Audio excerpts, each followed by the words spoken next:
Hi, ഇത് ഞാൻ റീസെൻ്റായിട്ട് ബാംഗ്ലൂർ പോയപ്പോൾ അവിടുത്തെ ഫുഡ് ഒന്ന് എക്സ്പ്ലോർ ചെയ്യാൻ പോയതിൻ്റെ വീഡിയോ ആണ്.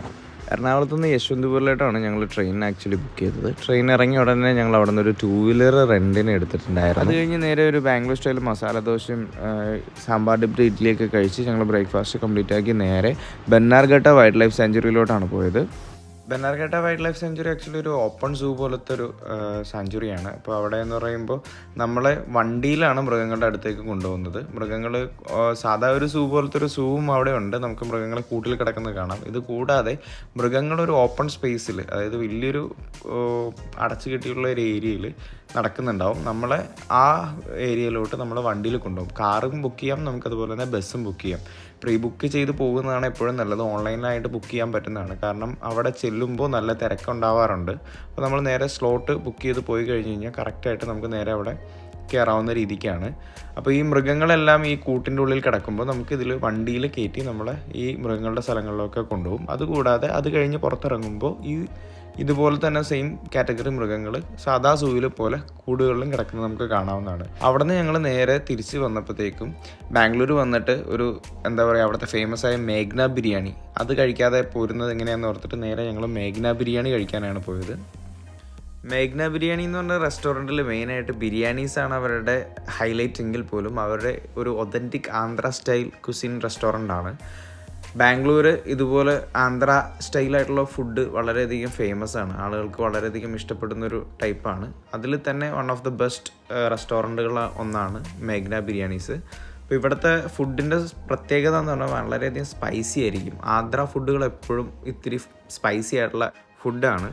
ഞാൻ അവിടെ നിന്ന് അവരുടെ ബിരിയാണിയും അതുപോലെ തന്നെ തന്തൂർ റൊട്ടിയും ചിക്കൻ റോസ്റ്റുമാണ് കഴിച്ചത്. ചിക്കൻ റോസ്റ്റ് നല്ല രീതിക്ക് എരിവാണെങ്കിൽ പോലും നല്ല ടേസ്റ്റ് ഉണ്ടായിരുന്നു. പിന്നെ അവസാനം ഞാൻ ആ എരിവ് മാറാൻ വേണ്ടി അവരുടെ ഒരു ലസ്സിയും കൂടി കഴിച്ചിട്ടാണ് അവിടെ നിന്ന് ഇറങ്ങിയത്. അത് കഴിഞ്ഞ് ഞങ്ങൾ നേരെ പോയത് കബ്ബൺ പാർക്കിലാണ്.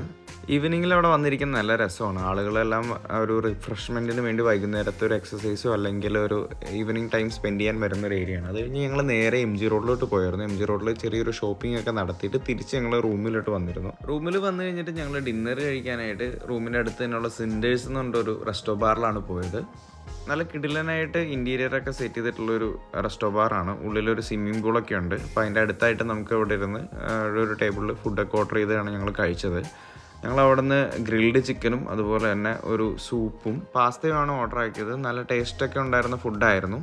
അന്ന് രാത്രിയിലത്തെ ഹെവി ഡിന്നറൊക്കെ കഴിഞ്ഞ് നേരെ കിടന്നിട്ട് ഞങ്ങൾ പിറ്റേ ദിവസം ഒരു ബ്രഞ്ച് ടൈമിലാണ് എഴുന്നേൽക്കുന്നത്. ബ്രഞ്ച് കഴിക്കാനായിട്ട് നേരെ ഞങ്ങൾ പോയത്, ഞങ്ങളുടെ ഒരു ഫ്രണ്ട് അവിടെ ഓൾറെഡി യലഹങ്കയിൽ താമസിക്കുന്നുണ്ട്. അവളുടെ ഫ്ലാറ്റിന് അടുത്ത് തന്നെയുള്ള GCBC എന്ന് പറഞ്ഞിട്ടുള്ളൊരു റെസ്റ്റോറൻറ്റിലാണ് പോയത്. ഗാർഡൻ സിറ്റി ബിയർ കളക്റ്റീവ് എന്ന് പറഞ്ഞിട്ടുള്ള റെസ്റ്റോറൻറ്റിൽ അവിടെ ഞങ്ങൾ ചെന്നിട്ട് അവിടെ നിന്ന് ഒരു ഹോട്ട് ആൻഡ് സോർ സൂപ്പും അതുപോലെ തന്നെ ഒരു സീസർ സാലാഡും പിന്നെ പോർച്ചുഗീസ് ചിക്കൻ റിക്കാഡോ എന്ന് പറഞ്ഞിട്ടുള്ളവരൊരു ഫുഡും അതുകൂടാതെ തായ് ഗ്രീൻ കറിയുമാണ് ഞങ്ങൾ അവിടെ ഓർഡർ ചെയ്തത്. ഇതെല്ലാം നല്ലൊരു വെറൈറ്റി ഫുഡായിരുന്നു. കഴിച്ച ഫുഡുകളെല്ലാം ഞങ്ങൾക്ക് എല്ലാവർക്കും വളരെയധികം ഇഷ്ടപ്പെട്ടിരുന്നു. ഇതിൽ തായ് ചിക്കൻ കറിയാണ് മെയിനായിട്ട് ഞങ്ങൾക്ക് ഇഷ്ടപ്പെട്ടിരുന്നത്. അധികം ഓവർ സ്പൈസസ് ഒന്നും അല്ലാത്ത ടേസ്റ്റി ആയിട്ടുള്ളൊരു ഫുഡായിരുന്നു. ഈ ഫുഡെല്ലാം കഴിച്ച് കഴിഞ്ഞിട്ട് ഞാൻ അവിടെ നിന്ന് ഒരു ഡ്രിങ്ക് ഓർഡർ ചെയ്തിട്ടുണ്ടായിരുന്നു. അവരുടെ ഒരു സ്പെഷ്യൽ മോക്ടെയിൽ ഡ്രിങ്ക് ആയിരുന്നു ഓർഡർ ചെയ്തത്. അതിൻ്റെ പേര് ഞാൻ ഓർക്കുന്നില്ല, പക്ഷേ എനിക്ക് ഒട്ടും ഇഷ്ടപ്പെടാത്തൊരു ഡ്രിങ്ക് ആയിരുന്നു. ഭയങ്കര സ്പൈസി ആയിട്ടുള്ള ഒരു ഡ്രിങ്ക്, സോഡയുടെ ഉള്ളിൽ സോസും കാര്യങ്ങളും ചില്ലി സോസൊക്കെ ഒഴിച്ചിട്ടുള്ള ഒരു ഡ്രിങ്ക് ആയിരുന്നു. എനിക്ക് ഒട്ടും ഇഷ്ടപ്പെട്ടില്ല. ബാക്കി ഫുഡെല്ലാം എനിക്ക് വളരെയധികം ഇഷ്ടപ്പെട്ടിട്ടുണ്ടായിരുന്നു. അതെല്ലാം കഴിച്ച് കഴിഞ്ഞ് ഞങ്ങളൊരു വൈകുന്നേരത്തോടു കൂടി അവിടെ നിന്ന് റിട്ടേൺ പോകുന്നുണ്ടായിരുന്നു. അപ്പോൾ നിങ്ങൾക്ക് വീഡിയോ ഇഷ്ടപ്പെട്ടിട്ടുണ്ടെങ്കിൽ ലൈക്ക് ചെയ്യുക. എന്തെങ്കിലും കമൻറ്റ് പറയാനുണ്ടെങ്കിൽ അത് കമൻറ്റ് ബോക്സിൽ മെൻഷൻ ചെയ്യുക. അപ്പോൾ ഇനി അടുത്തൊരു വീഡിയോ ആയിട്ട് കാണുന്നവരെ ബൈ.